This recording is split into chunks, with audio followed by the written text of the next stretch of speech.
ஆன்மீக அன்பர்கள் அனைவருக்கும் நமஸ்காரம். இப்போ நீங்கள் பார்க்குறது ஒரு சின்ன கிராமம், பூந்தமல்லி பக்கத்தில் இருக்கக்கூடிய பாரிவாக்கம் அப்படின்ற ஒரு கிராமத்தில் சின்ன பிள்ளையார் கோயில். அந்த பிள்ளையார் கோயிலில் கணபதி பிரதிஷ்டை, செல்வ கணபதியினுடைய திருமேனி, வேற புதுசாக திருமேனி வாங்கி அதை பிரதிஷ்டை பண்ணக்கூடிய அந்த நிகழ்ச்சியை தான் இப்போ நீங்கள் பார்க்குறீங்க. அதுக்கு முன்னதாக கோபூஜை நடைபெற்றது. அதாவது நமஸ்தேஸ்து மகாமாயே ஸ்ரீபீட்டே சுரபூஜிதே சங்கு சக்கர கதாகஸ்தே மகாலட்சுமி நமோஸ்துதே என்பதாக மகாலட்சுமியை பிரார்த்தனை பண்ணிட்டு கோபூஜை நடைபெற்று அந்த விநாயகர் திருமேனிக்கு எந்திர ஸ்தாபனம் செஞ்சு அதுக்கப்புறம் பிம்பசாற்று அப்படின்னு சொல்லக்கூடிய அஷ்டபந்தனம்லாம் சாத்திட்டு மறுநாள் கார்த்தால பார்க்கக்கூடிய வைபவம் தான் இந்த கோபூஜை. கோமாதாவனுடைய தரிசனத்தை பார்த்துட்டு அந்த விநாயகர் தரிசனத்தை பார்க்கக்கூடிய ஒரு அருமையான காட்சி தான் இப்போ நீங்கள் பார்க்குறீங்க.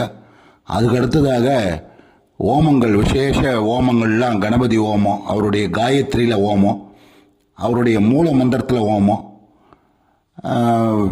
விநாயகருக்கு பிடித்ததான வலம்புரி இடம்புரி அப்படின்ற சில மூலிகை காய்கள்லாம் போட்டு அவரை பிரார்த்தனை பண்ணி அவர் பாதத்தை பிடிச்சிட்டு இந்த ஓமங்கள்லாம் முடிஞ்சு பூர்ணாகதி நடந்து அந்த செல்வ கணபதி சுவாமியினுடைய பிராண பிரதிஷ்டை என்று சொல்லக்கூடிய அந்த உயிரூட்டல் வைபவம் நடைபெற்றது.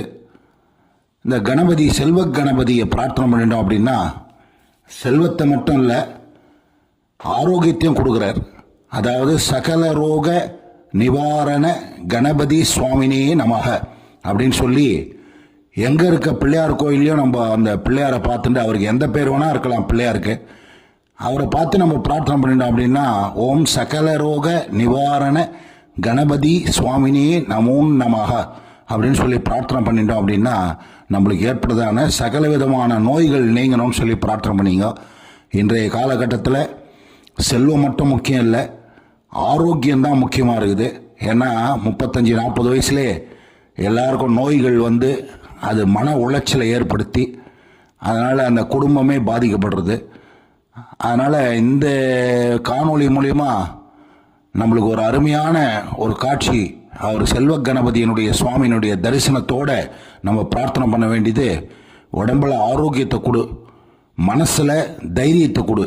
எது வந்தாலும், வாழ்க்கையில் துன்பம் வந்தாலும், கஷ்டம் வந்தாலும், கவலைகள் வந்தாலும், வீட்டில் ஏதோ சண்டைகள் நடந்தாலும் அதை அணுக முடியாமல் மன உளைச்சல் ஏற்படாமல் எனக்கு அதை மீண்டு வரக்கூடிய ஒரு மன சந்தோஷத்தை கொடு, மன தைரியத்தை கொடு, மன வலிமையை கொடு அப்படின்னு சொல்லி இந்த செல்வ கணபதியினுடைய பிரார்த்தனை இந்த நேரத்தில் நிறைவேறும். இந்த செல்வ கணபதியை பார்த்து பிரார்த்தனை பண்ணிங்க. மிக சின்ன கோயில் இது இருந்தாலும் ரொம்ப விமர்சையாக பக்தர்கள் எல்லாம் சேர்ந்து அவளால் முடிஞ்சதை அந்த கோயிலுக்காக பண்ணி செல்வ கணபதியினுடைய பிராண பிரதிஷ்டை பண்ணி அவளை பிரார்த்தனை பண்ணிட்டு இருக்கோம். மாதம் வரக்கூடிய சங்கடர சதுர்த்தியில் செதறுகாய், சூறக்காய் விட்டோம் அப்படின்னா நம்மளுக்கு ஏற்படுறதான கஷ்டங்கள்லாம் தீர்றது. அது ஏற்கனவே ஒரு காணொலியில் போட்டிருக்கேன், எத்தனை தேங்காய் உடைச்சா என்னென்ன பலன் கிடைக்கிறதுன்னு. அதை முடிஞ்சால் போய் அதை பார்த்துட்டு உங்களுக்கு என்ன பிரார்த்தனையோ அதுக்கேற்ற அந்த செதறுகாயை உடைச்சோம் அப்படின்னா சங்கடர சதுர்த்தியில் அந்த நம்மளுடைய பிரார்த்தனைகள் நிச்சயமாக நிறைவேற்றக்கூடியவர் செல்வ கணபதி சுவாமி. பலவிதமான கணபதி இருந்தாலும் செல்வத்தை கொடுக்கக்கூடிய அந்த செல்வ கணபதி இன்னைக்கு கார்த்தாலேருந்து ராத்திரி வரைக்கும் எல்லாரும் ஓடின்னு இருக்கோம். எதுக்கு? அந்த செல்வத்தை தேடி தானே ஓடின்னு இருக்கோம். அதனால தானே ஆரோக்கியத்தை இழந்துன்னு இருக்கோம். இந்த செல்வமும் இருக்கணும், ஆரோக்கியமும் இருக்கணும்.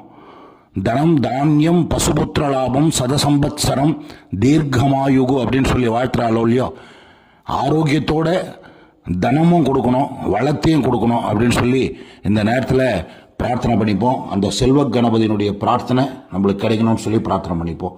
ஓம் செல்வ கணபதி சுவாமினி நமோ நமஹ.